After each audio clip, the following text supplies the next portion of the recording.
Praise the lord. ఈరోజు వాక్య ధ్యానం మత్తయి సువార్త 5వ అధ్యాయం 6వ వచనం. నీతి కొరకు ఆకలి దప్పులు గలవారు ధన్యులు, వారు తృప్తిపరచబడదురు. ఈ ప్రపంచంలో చాలామంది నవ్వుతూ కనిపిస్తారు, కానీ వారి అంతరంగం ఖాళీగా ఉంటుంది. డబ్బు ఉంది, స్నేహితులు ఉన్నారు, సోషల్ మీడియాలో గుర్తింపు ఉంది, కానీ రాత్రి ఒంటరిగా ఉన్నప్పుడు హృదయం అడిగే ప్రశ్న ఒక్కటే, ఇంకా ఏదో కావాలి. కానీ అది ఏమిటి? అది నీ అంతరంగంలోనున్న నీ ఆత్మ యొక్క ఆకలి. మనిషి కడుపులోనున్న ఆకలిని ఆహారం తీరుస్తుంది, కానీ ఆత్మ యొక్క ఆకలిని ఈ లోకంలో ఏదీ తీర్చలేదు. అందుకే చాలామంది అన్ని సంపాదించిన తర్వాత కూడా శాంతి లేకుండా జీవిస్తున్నారు. ఎందుకంటే వారు దేవుని స్థానంలో ఈ ప్రపంచాన్ని పెట్టారు. అందుకే యేసుక్రీస్తు ప్రభు చెప్తున్నాడు, నీ ఆత్మ నీతి కోసం, దేవుని కోసం ఆకలిగా ఉంటే నేనే నిన్ను తృప్తిపరుస్తానంటున్నాడు.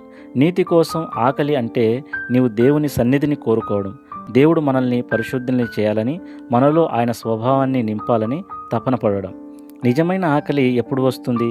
మన స్వంత చీకటిని, అనగా మన అన్యాయాన్ని, మన బలహీనతలను, మన అపవిత్రతను గుర్తించినప్పుడు, పరిశుద్ధాత్మ దేవుడు నీవు ఇంకా దేవుడు కోరుకున్నట్టు జీవించలేదని అన్నప్పుడు నిజమైన ఆకలి మనలో పుడుతుంది. ప్రభువుని మనం హృదయపూర్వకంగా కోరుకున్నప్పుడు ఆయన మన ఆత్మీయ ఆకలిని తీర్చడమే కాదు, మనల్ని తన నీతితో నింపడం ద్వారా ఆయన మన హృదయాన్ని తన స్వరూపంతో మార్చేస్తాడు.